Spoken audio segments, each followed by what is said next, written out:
Hello! In front of me I have SONY Xperia Pro-I, and I'm gonna show you how to format the SD card on this device. First, we need to open the settings. To do it, you can swipe upwards on the home screen to open the app menu, and then tap on the settings icon. In settings, scroll down, find the storage option, and tap on it.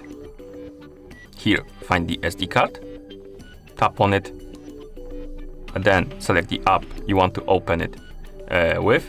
I'm gonna select files, but you can select files by Google, it doesn't matter.